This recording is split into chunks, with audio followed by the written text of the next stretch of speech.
नमस्कार।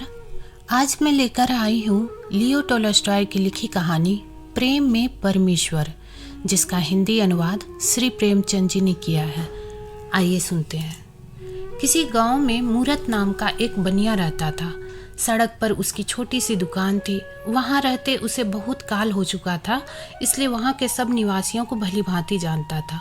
वह बड़ा सदाचारी, सत्यवक्ता, व्यवहारिक और सुशील था। जो बात कहता उसे जरूर पूरा करता। कभी धेले भर भी कम न तौलता और न घी तेल मिलाकर बेचता। चीज अच्छी ना होती तो ग्राहक को साफ साफ कह देता, धोखा न देता था। चौथेपन में वह भागवत भजन का प्रेमी हो गया था। उसके और बालक तो पहले ही मर चुके थे। अंत में 3 साल का बालक छोड़कर उसकी स्त्री भी जाती रही। पहले तो मूरत ने सोचा इसे ननिहाल भेज दूं, पर फिर उसे बालक से प्रेम हो गया। वह स्वयं उसका पालन करने लगा। उसके जीवन का आधार अब यही बालक था।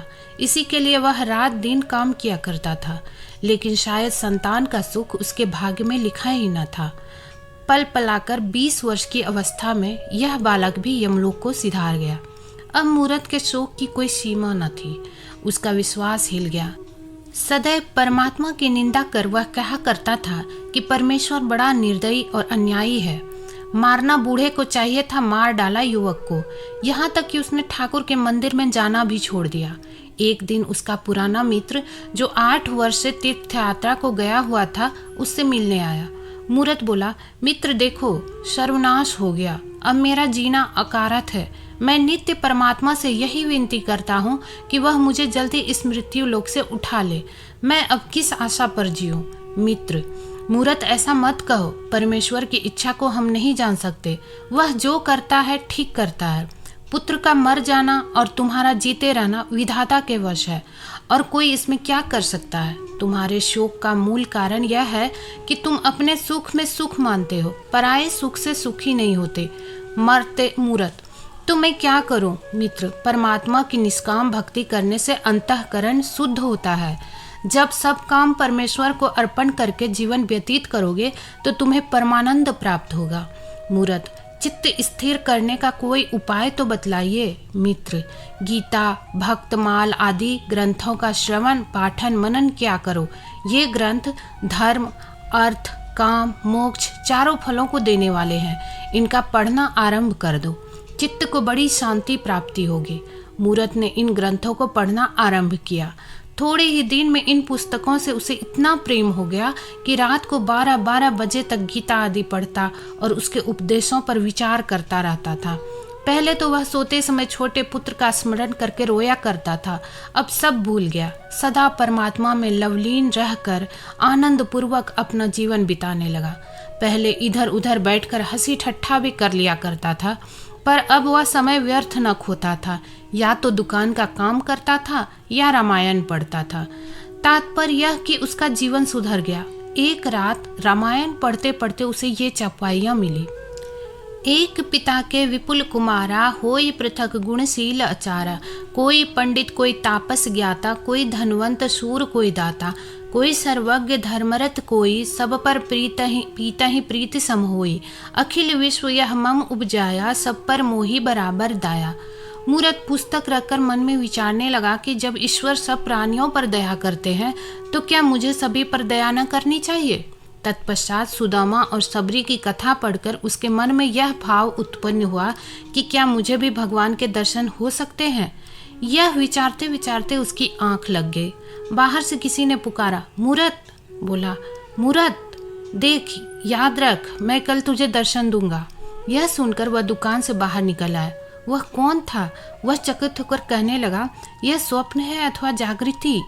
कुछ पता न चला। वह दुकान के भीतर जाकर सो गया। दूसरे दिन प्रातः काल उठ पूजा पाठ कर दुकान में आ भोजन बना। मूरत अपने काम धंधे में लग गया, परंतु उसे रात वाली बात नहीं भूलती थी। रात्रि को पाला पड़ने के कारण सड़क पर बर्फ के ढेर लग गए थे। मूरत अपनी धुन में बैठा था।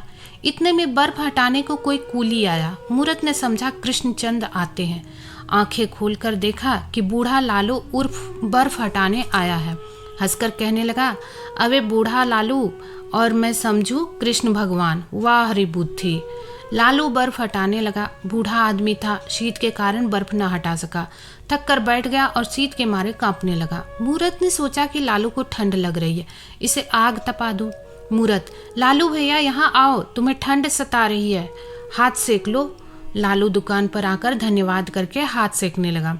मूरत, भाई कुछ चिंता मत करो, बर्फ मैं हटा देता हूँ, तुम बूढ़े हो, ऐसा न हो कि ठंड खा जाओ।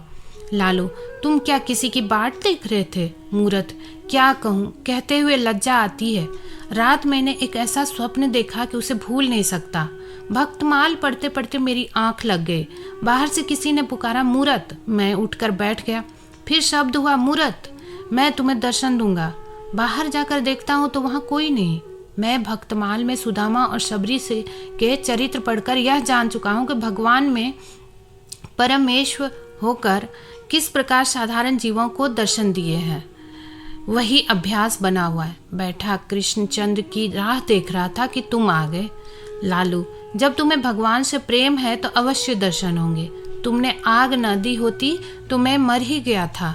मूरत, वाह भाई लालू, यह बात ही क्या है। इस दुकान को अपना घर समझो, मैं सदैव तुम्हारी सेवा करने को तैयार हूँ। लालू धन्यवाद करके चल दिया।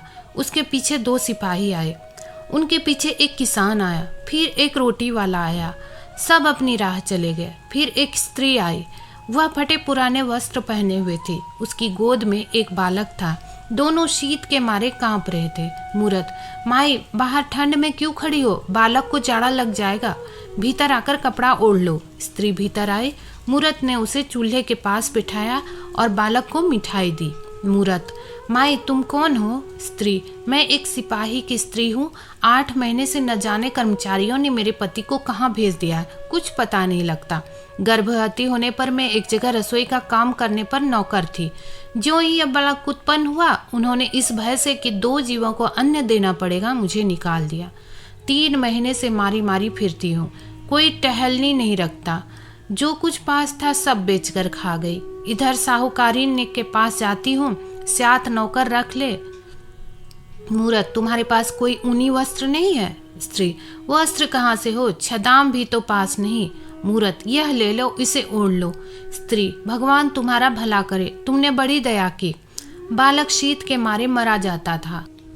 मूरत, मैंने दया कुछ नहीं की, श्री कृष्णचंद्र की इच्छा ही ऐसी है। फिर मूरत ने स्त्री को रात वाला स्वप्न सुनाया। स्त्री, क्या अचरज है, दर्शन होने कोई असंभव तो नहीं। स्त्री के चले जाने पर सेब बेचने वाली आए। उसके सिर पर सेवों की टोकरी थी और पीठ पर अनाज की गठरी। टोकरी धरती पर रखकर खंभे का सहारा ले वह विश्राम करने लगी कि एक बालक टोकरी में से सेब उठाकर भागा।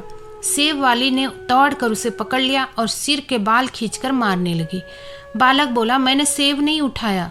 मूरत ने उठकर बालक को छुड़ा दिया। मूरत, माई क्षमा कर, बालक है। सेब वाले, यह बालक बड़ा उत्पाती है, मैं इसे दंड दिए बिना कभी न छोड़ूंगी। मूरत, माई जाने दे, दया कर, मैं इसे समझा दूंगा, वह ऐसा काम फिर नहीं करेगा। बुढ़िया ने बालक को छोड़ दिया।